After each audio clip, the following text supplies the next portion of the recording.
There is no doubt this is a huge blow to the credibility of this industry. Someone who purported to be a true leader, who had a vision for a regulated industry, and who was a responsible player. And now, obviously, the wool is being pulled off of everyone's eyes here. And it looks like a classic case of fraud and greed. New York regulators issued crypto guidance yesterday for state-regulated banks. The guidance, which is effective immediately, lays out what information financial institutions must submit before getting approval to engage in crypto-related activities. From a VC perspective, where did venture capitalists go wrong in evaluating FTX and really doing any due diligence? Welcome back to the channel. Today, we've got a lot of ground to cover involving FTX and its impact in the markets, so as we know, a lot of people have lost their life savings, college funds, and investments to FTX. How will this affect the trust in crypto? How will it change, the whole landscape of crypto? I mean, with regulation and all. Well, today, in this video, Kevin O'Leary explains what he thinks will be the future of crypto after the FTX collapse. He also shares his expressions regarding the due diligence. What difference could it have made in the future of FTX? So stay tuned to know more, and don't forget to hit that subscribe button for more crypto-related videos. It's easy to see this was a speculative bubble and that many people, who should have known better, jumped on the bandwagon. Kevin O'Leary says, "We all look like idiots. We all have egg on our faces." Let's get into the clip to see why. We all feel like idiots. We all have egg on our face. We obviously knew nothing about what was going on internally. Otherwise, we would have never taken on these assignments. And this is a tragedy. Everybody knows that. That's a fact. But having gone through that, and here we are, we can't change the past. What are we doing going forward? That's why I want to get on the credit committee. I want to figure out how to find a way to repatriate as much of this capital back to people's accounts as possible and to the equity shareholders. This is a classic situation of clawback. We have to go find the money. It's going to be a long journey. It's a tragedy. Look, it's an absolute tragedy. However, it is what it is. Everybody knows what's happening here. They don't know what happened yet, but they know what's happening. It's pretty obvious that institutional level due diligence on FTX never really occurred for those who invested. Kevin O'Leary expressed regret over their involvement with failed crypto exchange FTX, saying that due diligence done by him and other high-profile investors had failed to spot the risks. No one really knows the full scope of what occurred, nor what comes next with FTX, since its record-keeping and controls were abysmal. Now, Kevin O'Leary being the spokesperson of FTX, many are demanding, why was the due diligence not done? And what does Kevin think about this failure? Let's hear him out, as a VC investor, what he thinks about this situation in the next clip. Before jumping ahead, don't forget to hit that big thumbs up. I've been a venture investor for 30 years.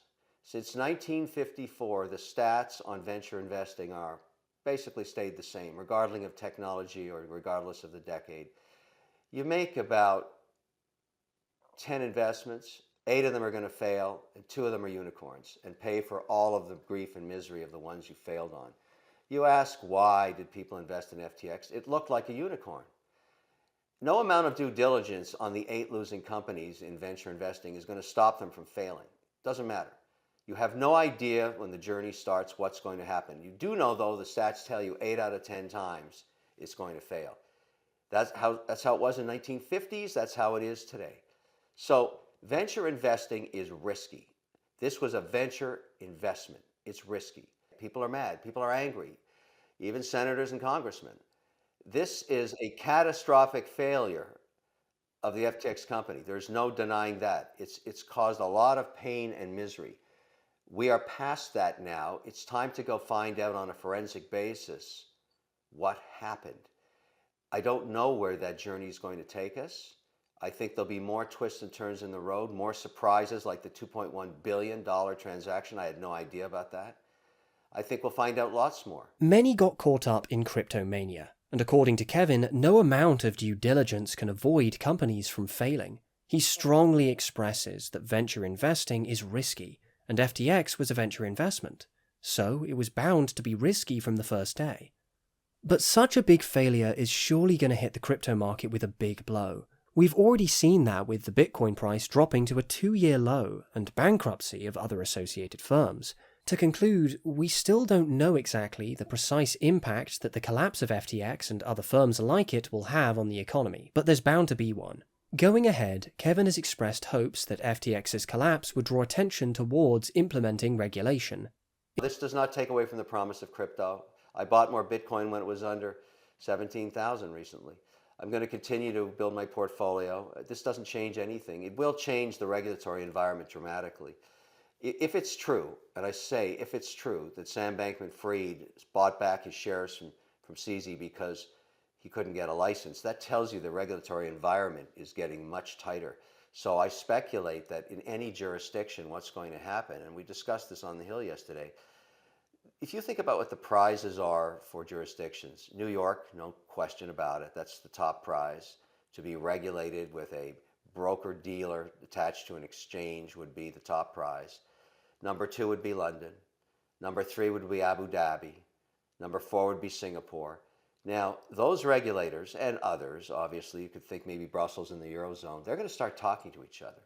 They're not going to issue licenses to anybody unless they're all in sync. That's my speculation. All of this stuff has to get regulated all around the world. And all that's happened this week, and I will tell you, and I think this is more of a tone, you should think about this. I had a chance to talk to some of these senators afterwards. They're tired of this. They're not happy anymore. They're tired of having hearings every 6 months to the next crypto crap that blows up. They're done. And so you can expect some pretty hard hammer regulation to come down the pipe pretty soon. In the wake of the FTX collapse, the US needs a comprehensive federal regulatory framework over the crypto markets, because trust in the system is the important driver for the investors looking to invest in the crypto market. According to O'Leary, the United States needs to impose regulation on the crypto industry. Other countries that have already implemented regulations were attracting both investment capital and highly skilled talent. Will the FTX collapse bring down regulation faster than expected in the US? What does the future of crypto look like to you? Will we be able to end this crypto winter anytime soon? Let me know your thoughts in the comments section below. And don't forget to subscribe, like, and share. I'll see you guys in the next video. Adios, and thanks for watching.